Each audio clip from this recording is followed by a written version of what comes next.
साथियों, आप लोगों ने देखा होगा कि सुना होगा कि ब्लड में यूरिया होती है, यूरिन में यूरिया होती है, लेकिन क्या आपने सुना होगा कि पसीने में भी यूरिया होती है?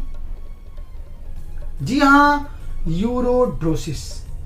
पसीने में पाई जाने वाली यूरिया को हम क्या कहते हैं? यूरोड्रोसिस। अब आप सोचिए कि अगर यूरिया कितनी खतरनाक होती है। आप लोगों को इस बात का जरूर अनुभव होगा, नॉलेज होगा कि जब किसी की किडनी गड़बड़ होती है तो हम यूरिया का टेस्ट कराते हैं। यूरिया बढ़ी होने का मतलब हो गया कि शरीर का बैलेंस सही नहीं है। तो अब सपोज करिए कि अगर हमारे पसीने में यूरिया ज्यादा मात्रा में आ रही है तो कहीं ना कहीं हमारे शरीर में दिक्कत है। मैं डॉक्टर एस बी तिवारी कल्याण जी आज आप लोगों को पसीने में यूरिया यानी यूरोड्रोसिस के बारे में एक महत्वपूर्ण जानकारी दूंगा और उसका समाधान भी बताऊंगा। इसके साथ ही साथ कुछ और भी यूरिन से रिलेटेड सिम्टम जो आपके जीवन के लिए बहुत ही महत्वपूर्ण होगा उसके बारे में भी बताऊंगा, और सबसे अच्छी चीज क्या है कि उसका समाधान भी बताऊंगा। तो आइए हम शुरू करते हैं होम्योपैथी की एक बहुत ही मशहूर दवा, बहुत ही अच्छी दवा जिसका नाम है एरिंजियम एक्वेटिकम। जी हाँ दोस्तों, एरिंजियम एक्वेटिकम होम्योपैथी की एक ऐसी दवा जो आपके यूरिनरी और यूरिया इन स्वेट के लिए बहुत ही मशहूर है। देखिए दोस्तों, आपको कभी कभी देखे होंगे कि जब आपका पसीना हुआ और पसीना सूख गया, अब सूखने के बाद स्किन के ऊपर देखे होंगे कि व्हाइट सब पैचे जम जाता है। ध्यान दीजिएगा, व्हाइट सफेद पैचे जम जाता है। आपको जानकारी के लिए बता दूं कि वही व्हाइट पैचेज क्या है? यूरोड्रोसिस है। यानी कि ये निश्चित है कि आपके पसीने में यूरिया की मात्रा ज्यादा है। अब आप क्या करेंगे? इसके डोज के बारे में मैं आपको बाद में बताऊंगा कैसे यूज करना है।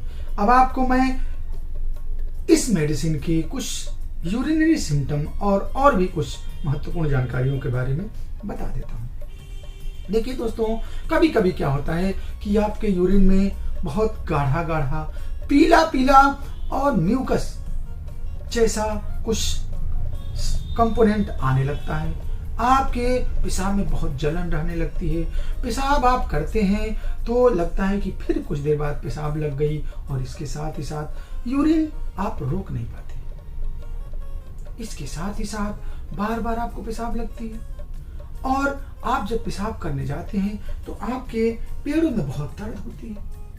दर्द के साथ साथ आपको दर्द होता है, और दर्द के साथ साथ दोस्तों ध्यान दीजिएगा, बहुत महत्वपूर्ण चीज क्या है कि आपके किडनी एरिया में आपको मैं बता दूं, थोड़ा सा जानकारी के लिए हो सकता है ना पता। हाथ आप रखिए ऐसे, हाथ यहाँ आपने यहाँ रखा, यही आपकी किडनी है। इस एरिया में आपको जकड़न सी महसूस होती है, कंजेशन सा महसूस होगा। और ध्यान दीजिएगा, ये जकड़न, ये कंजेशन आपको कहाँ आएगा? पेशाब की नली में, यानी कि यूरेटर में, और उसके साथ साथ यूरिनरी ब्लैडर तक आएगा, रेडिएट करेगा पेन। तो ऐसे सिम्टम। इसके साथ ही साथ आपको ध्यान दीजिएगा कि एक बहुत महत्वपूर्ण चीज बता दूं कि आपके पेशाब के साथ साथ प्रोस्टेट फ्लूइड का डिस्चार्ज हुआ। अब आप कहेंगे प्रोस्टेट फ्लूइड क्या है? देखिए दोस्तों, कभी कभी आप जब पेशाब करते हैं ना तो पेशाब में सफेद कुछ कचरा जैसा, कुछ डर्टी चीजें निकलती है। आप समझ नहीं पाते हैं क्या? तो that is known as prostatic fluid. यानी प्रोस्टेट फ्लूइड का भी आप जो है यूरिन के साथ अगर आपका डिस्चार्ज हो रहा। और एक महत्वपूर्ण चीज और जान लीजिए कि सेमाइनल एमिशन विदाउट इरेक्शन। कभी कभी क्या होता है कि हम अपने स्पर्म को लूज कर देते हैं। कब? बिना जो है किसी नोटिस के, बिना सेमाइनल एमिशन के। और दूसरी सबसे बड़ी चीज क्या है कि हम बहुत चिड़चिड़े से, बहुत कमजोर से, बहुत लैसीच्यूड से महसूस करते हैं। तो इस तरह के सारे कंपोनेंट, सारे सिम्टम जो है आपको एरेंजियम एक्विटम में देखने को मिलेगा। तो आपने एक बहुत ही महत्वपूर्ण दवा, दोस्तों आज हमने आपको देखिए कितनी महत्वपूर्ण जानकारी दी कि आपके पसीने में भी यूरिया हो सकती है। तो है ना काम की चीज। हो सकता है कि आप इस पर ध्यान न देते हो। बहुत लोग होते हैं कि उनके पसीने में बहुत बदबू है, पसीने में बदबू के साथ साथ जो है जब उस पे सफेद सफेद चकत्ते जम जाते तो हम उसको हल्के में ले लेते हैं, छोड़ देते हैं। हो सकता होगा चलो नहा लेंगे सही हो जाएगा, लेकिन नहीं दोस्तों, किसी भी तरह के any type of discomfortability, any type of discomfortability and any type of misunderstanding in your body suggest you that you are suffering from something। तो आप ऐसे ही महत्वपूर्ण जानकारियों के लिए देखते रहिए YouTube channel doctor S B Tiwari और पाइए ऐसे ही महत्वपूर्ण जानकारियां। दोस्तों होम्योपैथी है जो आपके किसी भी समस्या को इतनी गहराई तक जा करके और आपको महत्वपूर्ण जानकारी देती है। अब एक बात हम डोज की कर लेते हैं। अगर आपको इस तरह की प्रॉब्लम है तो सबसे महत्वपूर्ण चीज क्या है कि आप इस मेडिसिन की 30 पोटेंसी यानी कि एरेंजियम एक्वेटिकम की 30 पोटेंसी आप लीजिए। 5-5 मुश्त सुबह दोपहर शाम लीजिए, 15 दिन लीजिए, कुछ आराम मिले आप इसके डोज को और बढ़ा लीजिए। आप देखिएगा कुछ ही दिनों में आपकी समस्या चली जाएगी। अगर आपको किसी कारण से रिस्पांस नहीं मिलता है तो निश्चित रूप से देयर इज समथिंग रॉन्ग। आपको डोज में कोई कमी है। आप अपने क्षेत्र के किसी अच्छे कुशल होम्योपैथिक चिकित्सक से मिल करके आप अपनी समस्या बताएं। हो सकता है इसके साथ कुछ और भी मेडिसिन की जरूरत पड़े, वो करेगा।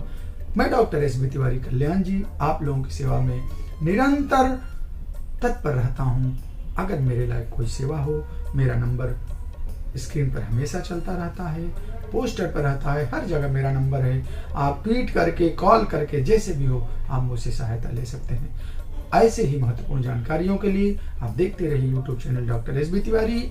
अगर दुर्भाग्य से अभी तक आप मेरे चैनल से नहीं जुड़े हैं तो ऐसे ही टिपिकल और गहराई भरी जानकारियों से आप वंचित हो रहे हैं तो अभी सब्सक्राइब करिए, आइकॉन बेल दबाइए और पाइए महत्वपूर्ण जानकारियां। बहुत बहुत धन्यवाद। जय हिंद, जय भारत।